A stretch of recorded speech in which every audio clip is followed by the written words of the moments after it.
Shri Venkateswara gold తాకట్టులో ఉన్న మీ బంగారాన్ని విడిపించి కొనబడును.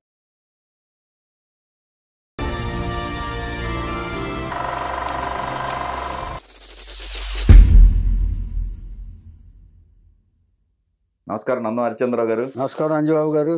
సార్ ఈ రోజు మన ఫ్లాష్ బ్యాక్ లో అక్కినేని గారి గురించి అందరికి తెలుసు కదా.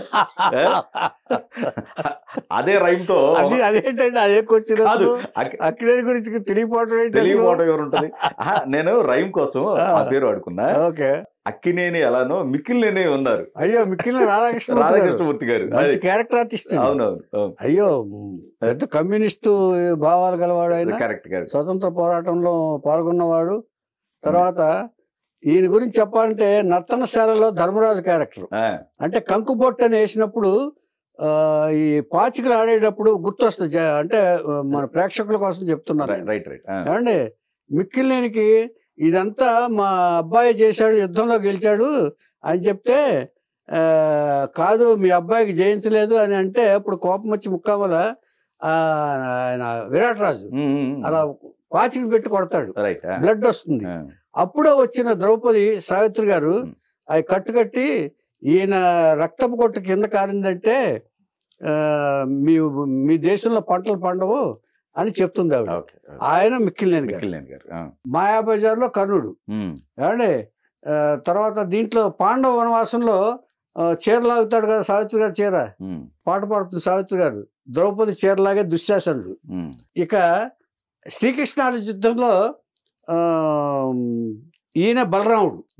కృష్ణుడు అంటాడు చూసారా, కృష్ణ నువ్వే కదా ఇదంతా చేసింది, వాళ్ళకి పెళ్లి చేసింది నువ్వు అని అభిమన్యుడికి ఇచ్చి పెళ్లి చేస్తారు కదా అని అంటే మీకు తెలియకుండా నేనేం చేస్తాను అన్నయ్య గారు అంటాడు. సరే ఈ మర్యాదలన్నా వాళ్ళకి చూడని చెప్పేసి కృష్ణుడు పంపిస్తాడు ఆయన ఇక్కడికి. ఈ క్యారెక్టర్లతో పాటుగా కులగోత్రాలు అనే సినిమా గుర్తుంటే అందరికి కృష్ణకుమార్ ఫాదర్, జీవలక్ష్మి హస్బెండ్, దొంగగా ఉంటాడు ఆయన. దొంగతనంగా ఇంటికి వస్తాడు.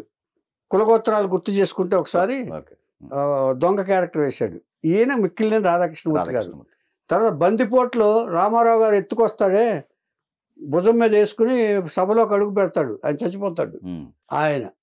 ఈ క్యారెక్టర్ని వేసిన వారు మిక్కిలినేని గారు, మిక్కిలినేని రాధాకృష్ణమూర్తి గారు. ఏం చేద్దంటే ఫాదర్ క్యారెక్టరు, జమీందార్ క్యారెక్టర్లు ఇవన్నీ కూడా వేశారు. పౌరాణిక పాత్రలో ఎక్కువ భీష్ముడు కూడా వేశాడు ఆయన. ఏమండి దీంట్లో దానవీర సూరకర్ణలో భీష్ముడు కూడా ఆయనే. ఏమండి రామారావు గారితో ఇలా పౌరాణిక పాత్రలు ఎక్కువ వేశారు ఆయన. ఆయన నాటక రంగ పితామహుడు ఆయన లెక్క ప్రకారం చెప్పాలంటే. ఏం చేత నాటకాల నుంచి, నాటక రంగం నుంచి వచ్చాడు. ఈయన 1916లో లింగాయపాలెంలో జన్మించాడు, గుంటూరు జిల్లాలో లింగాయపాలెంలో. ఆవిడ భార్య గారు సీతారత్నం గారు కూడా స్టేజ్ నటి. ఈయన చిన్నతనంలోనే నష్టజాతకుడు అని చెప్పేసి ఈయన్ని జాతకాలు చూపించి కోలవెను పంపించేశారు, ఇంట్లో పెంచకుండా. ఇలాంటి ఇది చేశారు ఆయన. ఏమండి ఈ తర్వాత ఈయన వెటర్నరీ సైన్స్ చదివాడు ఆయన. కొడుకును కూడా వెటర్నరీ డాక్టర్ చేశాడు. సో ఈ ఫ్యామిలీ సెటప్ ఇది. ఇక ఈయన వెళ్ళైతే ఈయన రచయిత కూడా. ప్రజానాట్య మండలిలో యాక్టివ్ పార్ట్ చేశాడు ఆయన. తర్వాత ప్రజానాట్య మండలిలో ఉండే వాళ్ళందరినీ కళా సైనికులు అనేవాళ్ళు పిలిచేవారు, కళా సైనికులు. అందులో ఎవరెవరు? మిక్కిలినేని రాధాకృష్ణమూర్తి గారు, తాతినేని ప్రకాశ్రావు గారు, వి మధుసూదనరావు గారు, నాగభూషణం గారు, వీళ్ళందరూ కళా సైనికులు అన్నమాట. తర్వాత ఈయన మీద ఈయన పర్పస్ఫుల్గా ఏదన్నా చెప్పాలనుకోండి, విషయాన్ని చెప్పాలనుకోండి, ఆ విషయాన్ని పెట్టి స్టేజ్ మీద నాటకాలు ఆడేవాడు ఈయన. ఇప్పుడు తను ఏదన్నా ఇప్పుడు ఒక ఇష్యూ ఉందనుకోండి, తన పర్సనల్ ఇష్యూ దాన్ని ప్రజెంట్ చేయాలనుకోండి, స్టేజ్ మీద ప్రజెంట్ చేసేవాడు. అందుకని ప్రజానాట్య మండలి వ్యవస్థాపకులు ఈయన ఒకడు. అందుకని ఇలా పర్పస్ఫుల్గా ఈయన నాటకాలు వేస్తున్నారని చెప్పి ప్రజానాట్య మండలి వాళ్ళు బహిష్కరించారు ఈయన కొంతకాలం. ఈయన ఆ తర్వాత ఈయన 1949లో దీక్ష సినిమా, కెఎస్ ప్రకాశ్రావు గారి దీక్ష, ఆ సినిమాతో సినీ రంగ ప్రవేశం చేశారు. ఇక అక్కడి నుంచి వెనుదిరిగి చూడలా. ఇప్పుడు చెప్పిన పాత్రలన్నీ ఆయన దాదాపుగా 400 సినిమాల్లో యాక్ట్ చేశాడు ఆయన. ఏమండి తర్వాత ఈయన రచయిత. తర్వాత ఒక్కొక్క నాటక రంగం పట్ల ఉన్న విశేషమైన మక్కువ కొద్దీ ఈయన ఏం చేశాడంటే నాటకాలలో వేసిన నటీనటుల గురించి ఒక్కొక్కళ్ళ గురించి పరిశోధన చేసి ఆంధ్ర నాటక రంగ చరిత్ర అని చెప్పి ఒక పుస్తకం రాశాడు ఆయన. జానపద కళారూపాలు అనే పుస్తకం రాశాడు. ఇంకే 2-3 పుస్తకాలు రాశారు ఆయన. అంటే కేవలం ఈ నటనకు సంబంధించిన వ్యవహారాలన్నీ ఆయన పుస్తకాలకు కూడా రచించాడు. దాదాపు ఆంధ్రప్రభలో సీరియల్గా వేశాడు ఆయన. దాని తర్వాత పుస్తకంగా కూడా రచించాడు ఆయన. ఆయన పుస్తకం కూడా ప్రింట్ చేశారు. అంటే ఒక్కొక్క వారం ఒక్కొక్క నటుడు గురించి. అంటే ఇప్పుడు అద్దంకి శ్రీరామమూర్తి గారు అనుకోండి, ఇంకెవరన్నా స్థానం నరసింహారావు అనుకోండి, ఇలాగ నాటకాలు వేసిన ప్రతి వాళ్ళ గురించి 400 మంది గురించి రాశాడండి. అంటే అంతమంది రంగస్థల నటులు ఉన్నారు ఆయన. పీసపాటి ఈయన ఉన్నారు కదా, నరసింహారావు గారు, వాళ్ళందరూ. అంటే పాత మహామహా నటీనటుల గురించి రాశారండి. తర్వాత నాటకాల్లో నుండి విశేషమైన పరిశోధన చేసేవారండి ఈయన. తర్వాత బుర్రకథ ఎలా పుట్టిందని పరిశోధన చేసి ఈయన డిక్కీ కథ నుంచి బుర్రకథ పుట్టిందని చెప్పి కనిపెట్టిన మహానుభావుడు ఈయన మిక్కిలినేని రాధాకృష్ణమూర్తి గారు. అంటే ఈయన విశేషంగా ఆయన ఈ రీసెర్చ్ చేసేవాడు. ఆయన ఏది ఎలా జరిగింది, జానపద కళారూపాలు ఏంటి, అసలు దీంట్లో నృత్య రీతులు ఏమిటి, ఇవన్నిటిని కూడా పరిశోధించి ఆయన పుస్తకాలు రాశారండి. తర్వాత ఈయన గురించి ఏం చెప్తారంటేనండి, ఈయన ఏ పాత్ర వస్తే ఆ పాత్ర వేసేవాడండి. ఏ పాత్రని తిరస్కరించేవాడు కాదు. ప్రతి పాత్ర ఇంపార్టెంటే అని అనుకునేవాళ్ళు మిక్కిలినేని రాధాకృష్ణమూర్తి గారు ఒకరు. అందుకని అప్పుడు ఒక ఇది పుట్టింది, అక్కినేని ఎక్కడానికి మెట్లు లేవు, మిక్కిలినేని దిగడానికి మెట్లు లేవు అని చెప్పి ఒక సాంగ్ పుట్టించారు. ఈయన అన్ని పాత్రలు వేశారు. ఆయన పాత్ర వేయడానికి ఇంకా అన్ని గొప్ప పాత్రలు ఆయన వేసాడు. ఈయన ఏ పాత్ర పడితే ఆయన వేసారు అనేది ఒక సరదాగా, అంటే ఈ జోక్ వేసేవాడు. ఏమన్నా ఇది అయిన తర్వాత ఈయన కూడా మన పద్మనాభ గారు వాళ్ళు అందరూ ఒకడు రంగరాజపురంలోనే ఉండేవారు. ఈ ఇల్లు కూడా అక్కడే. ఈ తర్వాత ఇక ఇది అయిపోయిన తర్వాత ఆయనకి వేషాలు రావటం లేదు అని అనుకున్న తర్వాత ఇల్లు అమ్మేసి బెజవాడ వెళ్ళిపోయాడు ఆయన. బెజవాడ వెళ్ళిపోయిన తర్వాత ఈ ఉన్నంత వరకు, ఈ మిక్కిలినేని గారు ఉన్నంత వరకు ఇండస్ట్రీలో మిగిలిన పెద్ద వయసున్న నటుడు మిక్కిలినేని రాధాకృష్ణమూర్తి గారే. ఆయన 95 ఏళ్ళ వరకు బతికి 95వ సంవత్సరంలో ఆయన విజయవాడలో కన్నుమూశారు. ఆయన కన్నుమూసిన తర్వాత అక్కినేని గారు ఒక కామెంట్ చేశారు.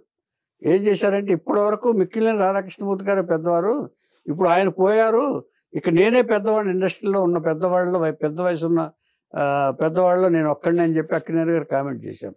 అంచేత ఈ కామెంట్స్ అన్ని ఇలా వస్తూ ఉంటాయి.